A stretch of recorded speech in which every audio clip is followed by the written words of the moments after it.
Hey girl, I'm Jamie Constantine. I'm a wife, mom of 2 teenage boys, and a multi-passionate female entrepreneur. I have a vision of a world of confident women who love themselves wholeheartedly. This is my new happy place, and I hope that it becomes yours too. So toss your hair up in that messy bun, grab your cup of coffee, get comfortable, and let's dive in. Welcome to the Happy Girl Podcast. Looking for a little retail therapy and want to shop from the comfort of your own home? Head on over to happygirlpodcast.com, click on our sponsors, and check out None of Your Business Boutique. Enter discount code HAPPYGIRL to save $5 off your purchase. Hi, ladies. Welcome back to another episode of the Happy Girl Podcast. I'm your host, Jamie Constantine, and today I have a really great guest here on the show with us, Elizabeth Miller, and we're going to dive into some really great topics on the topic of caregiving, especially family caregiving. So I want to introduce Elizabeth Miller to you. She is a family caregiver advocate, a speaker, author, and certified caregiving consultant. She's obtained a BA in journalism from Penn State University and has worked in corporate IT and strategy roles for over 20 years. Elizabeth's personal experiences caring for her aging parents with chronic and terminal illnesses and for a sibling with developmental disabilities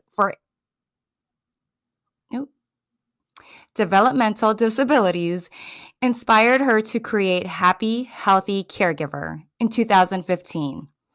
Through her coaching services, speaking, award-winning podcast, book, and online community, Elizabeth helps family caregivers infuse caregiving and self-care with their busy lives. Elizabeth has been a presenter at the 2016-2019 National Caregiving Conferences. Her story was featured in Women's Day and Health magazines. She is the host of the Happy Healthy Caregiver podcast on the Whole Care Network, author of Just For You, a daily self-care journal, and facilitates an Atlanta support group for family caregivers called the Atlanta Daughterhood Circle, which was featured in the Washington Post. Welcome to the Happy Girl Podcast, Elizabeth. I'm really excited to hear what you have to share with our listeners. Can you say hi and tell us a little more about yourself? Yes, thank you, Jamie. Thanks for the nice introduction. I think you covered a lot of it, but basically, what hopefully have created is something that I wish existed for me. 7 years ago, when I was in the throes of caregiving with my husband at the same time, we were what you're called being in the sandwich generation, where you're squeezed between caring for aging parents and caring for your own kids at the same time. We both were working, we were in the peak of our careers, and we were lost and we felt isolated, we felt overwhelmed and highly emotional, and we were wondering if there was like an end in sight. Sadly, all three of these folks have since passed away, but one common thread that kind of hit me like a ton of bricks was that these three people that we love dearly and we would want to still be around today are not, because of the lifestyle choices that they have made. My mother-in-law was a smoker. My parents had comorbidities. They were morbidly obese, diabetes. My mom had COPD. They both had depression, like all kinds of, affectionately call them a cocktail of different things. And so it was apparent to me that if I didn't start prioritizing my own health and happiness, that I was potentially going to repeat this cycle for my children. And that was something that I was determined not to do. Well, and the thing is, which is really great about you sharing your story and experiences with other people, is the fact that once you've gone through that caregiving journey, and like you're saying, you've passed that phase, right? But you've had some learning experiences and opportunities from that. The fact that you're willing to continue to share that and make that a huge part of your current day-to-day life now, being an advocate and just getting involved in so many things and writing and providing resources for people. I think that's huge because in my mind, I would think once that role is done, then you can just be like, okay, now it's time to maybe even just pick up the pieces or just move forward and do something completely different. But to kind of keep yourself enwrapped in that lifestyle, to be able to share that, to help others, what was it that I guess got you to that point where you just wanted to continue sharing that so that you can help other people in the community? It's a great question because I'd be lying, Jamie, if I didn't tell you that, while I was working, I had really no purpose or no reason or no time to start creating what I was creating, but it was just like this inner thing of, keep pushing forward. And I probably thought multiple times a month, oh my gosh, I'm going to throw in the towel. I'm just going to phone it in at my day job and go home and make dinner and care for these people. But it was really an outlet for me. So I feel like my why has changed over the years. Initially my why was like, okay, let me just put all this thought on paper and start processing it. And then my why was like, oh my gosh, what if I could create something that is really needed out there and I could quit my day job so that I'd have more flexibility to care for my mom? That was kind of my next why. And then my mom got to be too much to handle for my husband and I, and in our situation here in Atlanta. So she moved with my sister, and then it was like, well, am I still a caregiver? Like, I'm a long distance caregiver now, but do I still have a place to write about these things and share about them? And then I kind of thought, wait, I have more time. I can really take on more of that advocacy role. And I know what this is like. I've been in these shoes. I know who my avatar is. And now it's my sister at the time, or it was. And so I just kind of started putting content out there, and that allowed me the space then to layer on some of these other things about putting the podcast out there and doing more one-on-one coaching and really just sharpening my skills and really learning and absorbing more, and broadening my definition of self-care, because I think at first I was so laser focused on physical self-care because that's kind of what I had seen in my face of what happens when you don't eat well and sleep and exercise. But self-care kind of started taking on a different notion as I started really getting more into it, the caregiving topics and the self-care topics. And so I feel like there's like really 8 categories of self-care. That it's, there's the physical, which we all think of, but it's also emotional, it's spiritual, it's professional, it's social, financial. I'm gonna miss some because I'm on live. So but there's a lot going on that you can kind of try and pick different tools out to see. And so it gave me more time to explore that. And then it was kind of like I started juggling 2 jobs. I had my full-time job, and my happy, healthy caregiver job started growing. And I thought, this is now at a place where I'm going to have to make a decision. And the obvious one, if you went with money alone, was like, stick with the corporate job. It's playing it safe, and um, but go into the theme of your podcast. It was not making me happy. I was experiencing a burnout in a whole different realm professionally. And so they gave me the opportunity in 2020 they furloughed me for a couple months. That allowed me to lean in even more to happy, healthy caregiver. And then when I came back, I did stay for a while. And I just resigned this past May of 2021 to be all in. And so I gave myself that amazing pay cut, but it has allowed me to really be a happier person that I want to show up for other And people. that's the name of your podcast and what you're doing, Happy Healthy Caregiver. So it makes sense, like you're saying, on a physical level, but then also on the inside. And that just goes in general with everything that we're doing. But it definitely helps to have all of those tools in place, especially during the time of having to take care of a loved one or being in a position where we have to help make decisions and make choices for the people that we love most, especially in a time where they can't do it for themselves. And fortunately, you had your sister. So it's really great to have family members also that help. Um, I would like to know, during that time of your caregiving process and experiences, you were saying that you were taking care of your parents and also your sister too. Now, is that something that you were doing all at the same time? And with having the kids, and how old were your kids when you were going through that? Mhm. So it was both of my parents.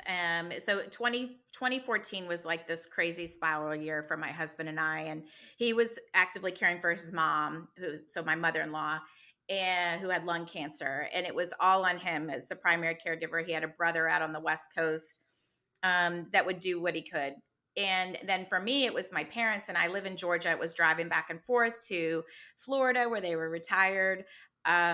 Long story short, lots of hospitalizations and crazy things happening that year. My dad was the stronger of the two of my parents, and he ended up getting sick around the 4th of July. And within a month, he'd passed away, and it really shocked us.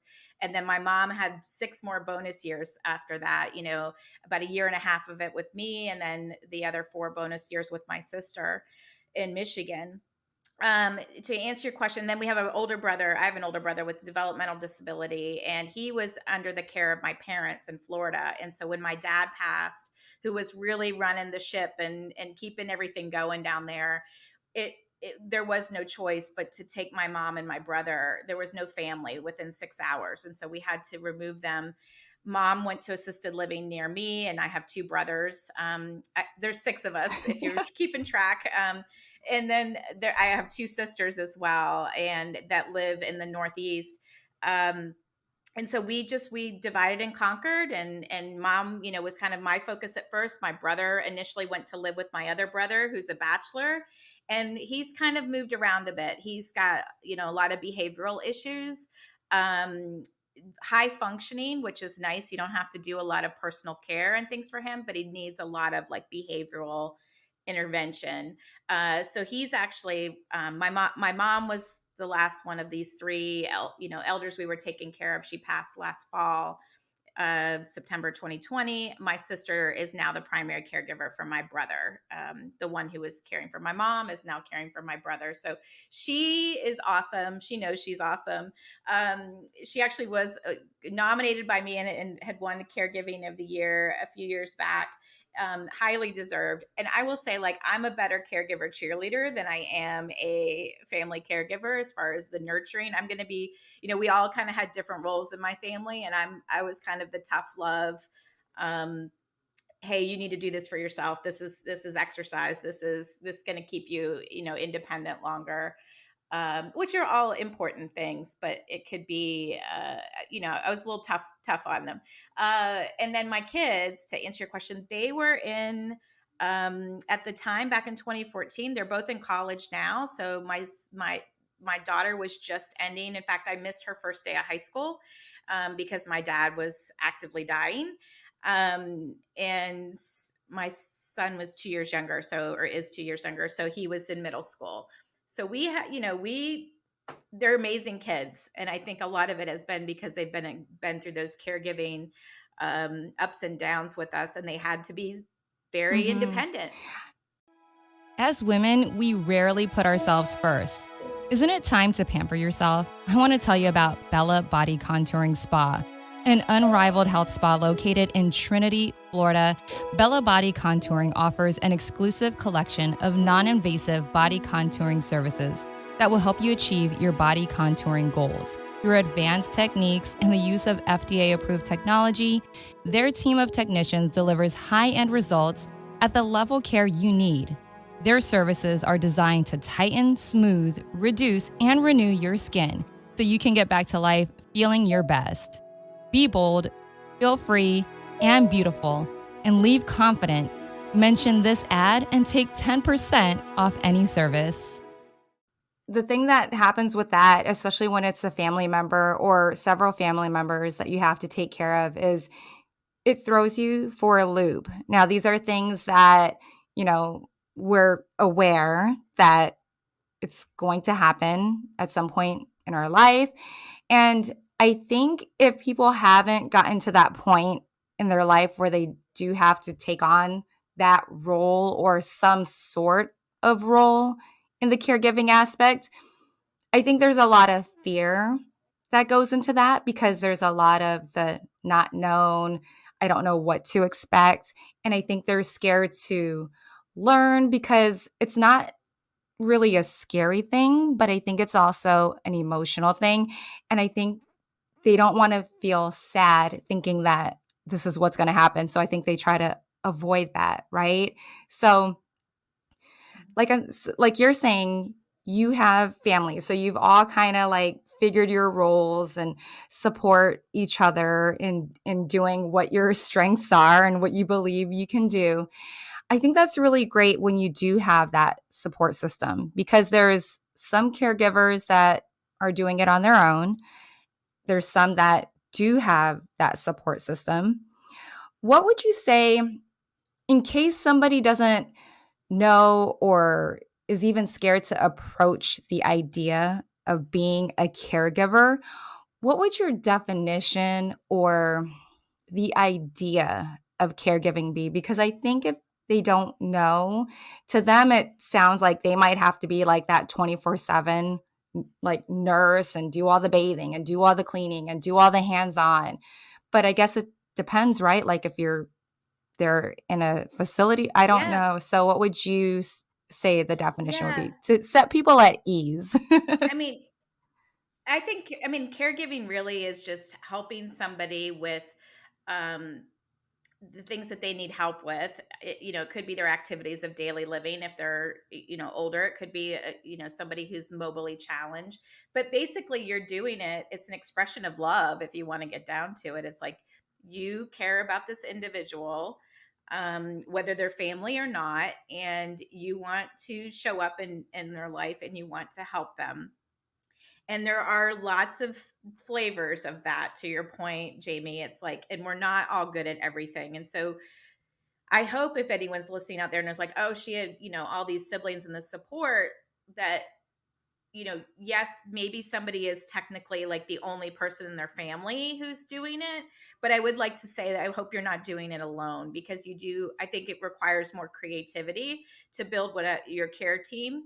And you might just need to get more external resources. You might need to reach out to your faith community. You might need to talk to the disease organization or your doctors or the VA or whatever. But you've got to like put all these tentacles out there. And I think if you want to think about as a the hub of a wheel, like the caregiver is the hub of the wheel, the family caregiver. And they maybe project manager, if you want to think about it that way, the primary caregiver. But then there's so many people on the team, the care team. You might have someone that's great at the financial part and to do the bill paying. You might have somebody that's really good at researching the medications and the living options. You might have somebody that is the hands-on nurturer and is going to do that, help with the bathing. And you might have someone that's going to find the people or pay for it, even like sometimes finding the resources to pay for some of those things. And so I think it's just really figuring out kind of what all the responsibilities are needed for to help with that person, and then figuring out, like you said, what everybody's strength is on the care team, and having those conversations and really managing expectations. I think a lot of times the friction happens between family members when you've got some boundary that's being crossed, or you have some expectation that hasn't been properly communicated. I can give an example of this. Like when my sister was getting toward the end of caring for mom was a lot of work. We went through hospice and trying to get some more resources to come in and help my sister, which was amazing. Because I think sometimes a lot of people wait too long to call in hospice or palliative care for that comfort care, and they can provide a lot of extra hands for caregivers. But my sister also wanted to escape, right? She wanted to get out of the situation, and rightly hers. But sometimes it would be like too short of notice for me to kind of plan my job and my kids and my life around. And so we had have conversation like, hey, I want to support you in this. Here's what I can realistically do. I'm going to come up once a quarter and I'm going to stay for 4 or 5 days. If you can either we can talk about dates and stuff, but I wanted to kind of manage, and I need to kind of know beginning of the quarter or a month into it, like when it's going to happen. And so I would initiate those conversations like, hey, we haven't set up our next quarterly reunion yet? When are we gonna do that? Because otherwise it would be like, oh, I want to go to a Penn State football game with my kids in 2 weeks, and that's harder to make happen, and then you feel like you're disappointing people. So a lot of it's just having those conversations.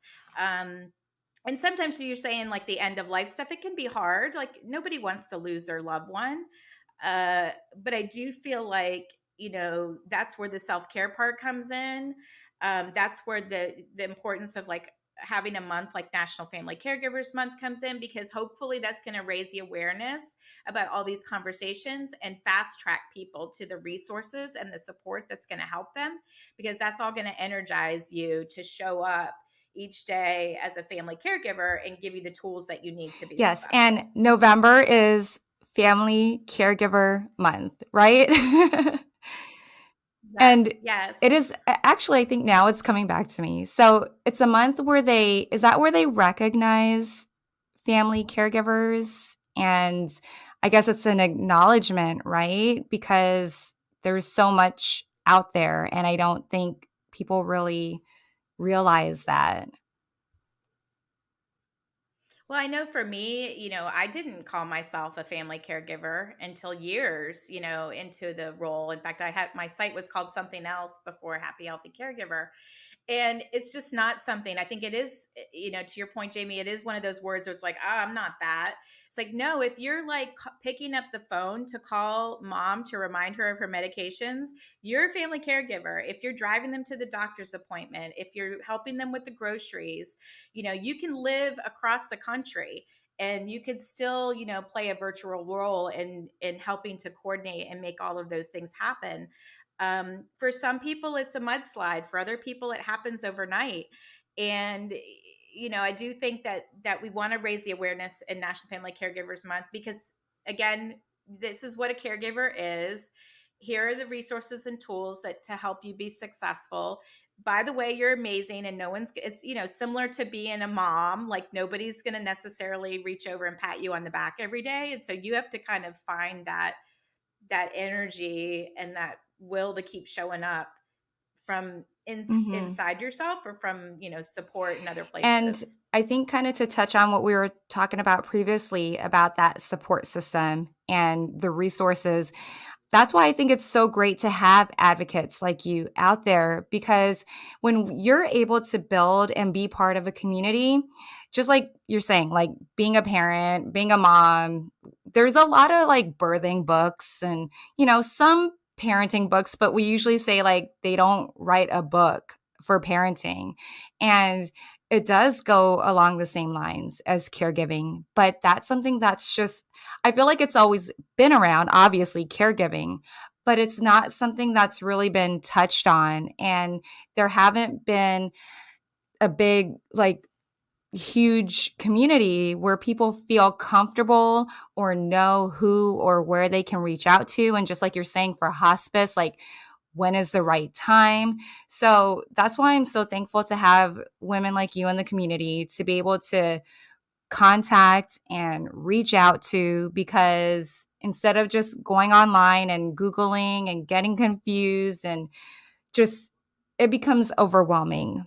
So the really neat thing is to find that core group of people, and there's a lot, but to know there's comfort that when you are in that position, then they can just find you or ask a question. And there's comfort knowing that they can be pointed in the right direction, and it lessens that burden on them and it makes it just a little easier. So you're Mm-hmm. huge on advocating and helping caregivers find their happy, and happy and health go hand in hand. It's like you were saying at the beginning, physically, mentally, spiritually, all of that stuff. What are some things that you can touch on that maybe have helped you or that you would like to share for anyone in that caregiving role? Like whether they're completely hands on or just having bits and pieces of it, to be able to take care of themselves and truly find that, I wouldn't say happiness, but a way that they can feel good so that they can continue to take care of their loved ones. in a happy manner, I guess you would say. I'll let you say it. Yeah. Yeah, no, I mean, it's so first I will say that, people, I think one of the mistakes they make is that they're going to find the time to take care of themselves. You're not going to find the time. You have to create it. It's got to be intentional. And so once you've adopted this mindset, and maybe if you're just starting your caregiver journey, you're not at that point. You're so entrenched in it that you are just like trying to keep your head above water. But at some point, you're going to get enough systems in place, which I would call self care. That's practical self care, which I think was one of the ones I missed earlier. Um, but sometimes getting your paperwork together and getting things systematized is self-care, because that's going to give you more breathing room in your life. And once you kind of get your systems in place and you're more accepting of your situation, then I think you can then start exploring, which I found to be quite fun actually in a self-discovery process, when I would hear people say, oh, aromatherapy helps me, or meditation helps me, or reading in a bathtub helps me, whatever it was. I was like, let me try that, and it was like a hypothesis to see what feels good, what makes me feel more at peace, what makes me feel energized. And in the nooks and crannies of my day, I couldn't wait for the girls' night out or the weekend away or the day at the spa. Like, those are too far and few between. So it had to be something that I could start incorporating in my day. And so things like, adopting a gratitude practice, or getting out in the sunshine and soaking up vitamin D, like, that energizes me. I have to go out into nature like every day, to kind of keep the smile on my face.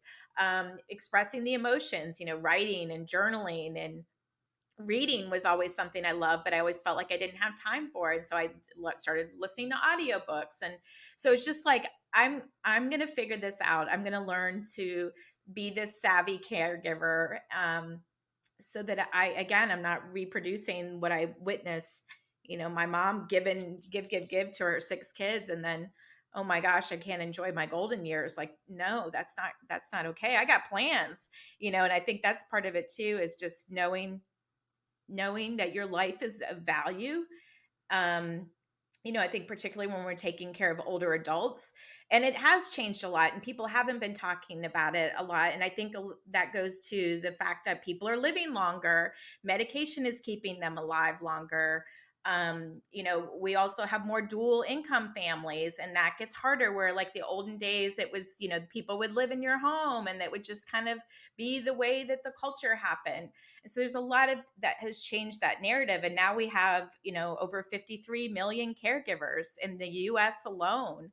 That's a lot of people, that we can't afford to be burned out, because they're helping to keep our country running, or they've got jobs and they've got kids. And yeah. Going through that and taking that time to do the things, nature, getting out, getting in the sunshine.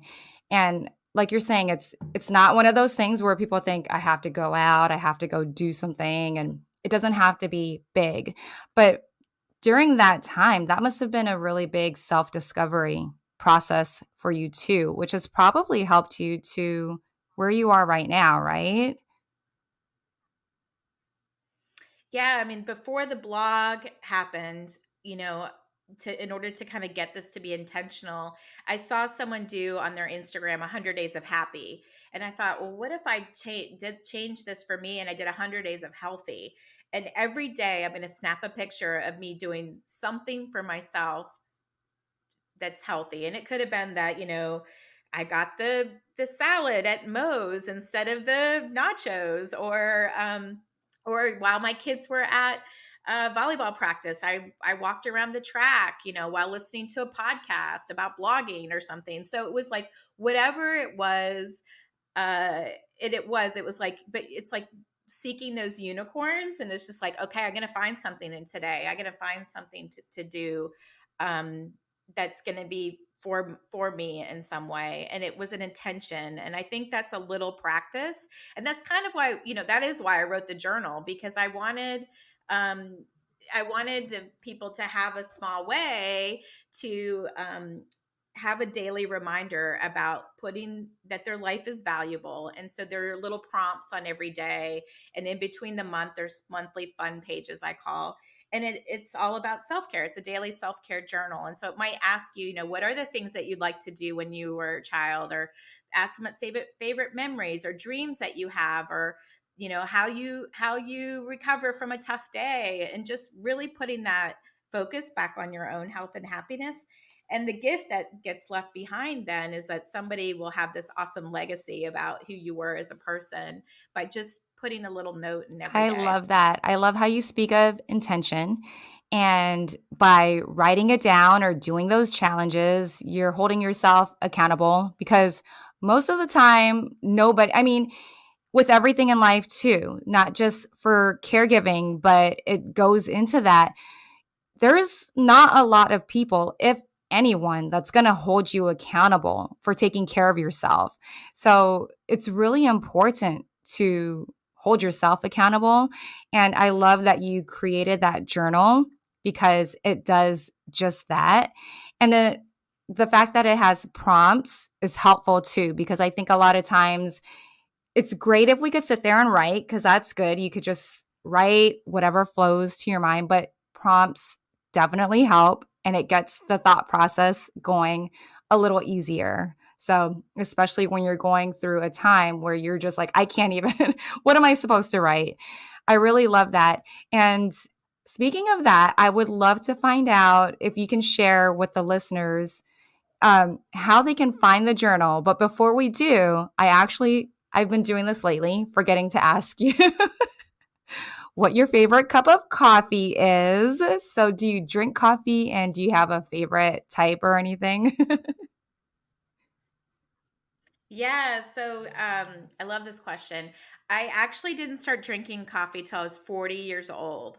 Um, my mom was a huge coffee drinker, and I was on spring break with some friends, and I said, "Make me coffee the way you like your coffee." And so at first I started with chemicals and things, but part of this happy, healthy mindset is that I found, what works for me. So I have an espresso machine that my daughter gave me for Christmas last year.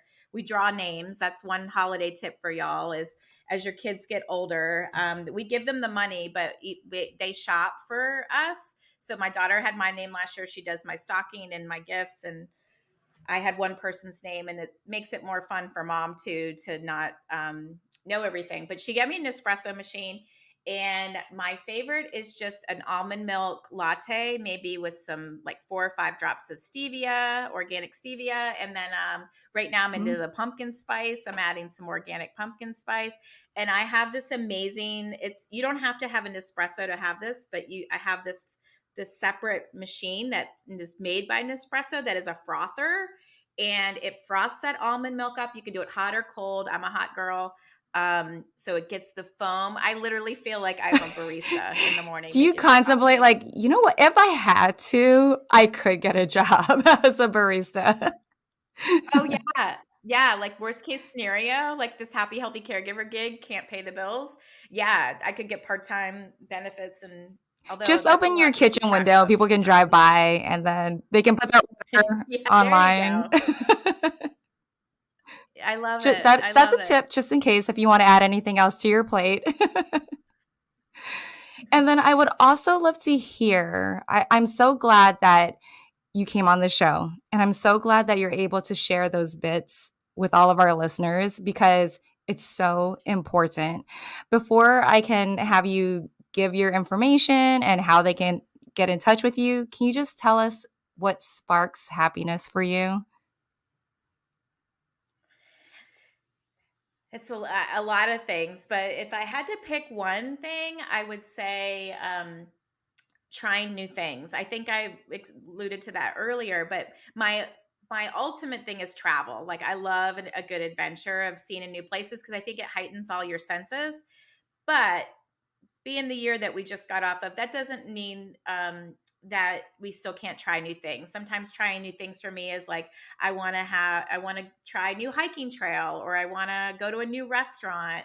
And just like you feel like awesome when you have like a new shirt to wear, like that's how I feel when I am just out doing something a little bit different. Even like shaking up the route that you go. Like variety is the spice of life. So I love that. And then I would say that if I could add a second thing, I would say music is amazing. I have a playlist that I created for caregivers. It'd be great for National Family Caregivers Month. It's called on my Happy Healthy Caregiver on Spotify. You'll find a Caregiver Anthem playlist, and I can send you the link to that, Jenna or Jamie. I don't know if you do show notes. But I can send that your way so people can link to it. But it's just like songs to lift up caregivers, and music can be a huge Oh, I mood love shifter. that. That is so good. And that's something that you can just put on and still do all the things, unless, of course, you're, on the phone with someone. But maybe it'd be better than the hold music you have to listen to. That's such a Exactly. great idea. Yes. And I can't wait to share that too. So, yeah, get that link over to me. And please tell our listeners how they get in touch with you, because if they want to find your journal, or if they want to read any of your articles, or if they have questions and want to find out more of the resources that you have to offer during that time of caregiving, then please go ahead and share all the ways. So it's easy. It's happyhealthycaregiver.com. Go there. You can find it, the blog, the podcast, the book, the even our Atlanta Daughterhood Circle, like all of Okay, that I is love there. that. Thank you so much, Elizabeth, for coming on the Happy Girl podcast today.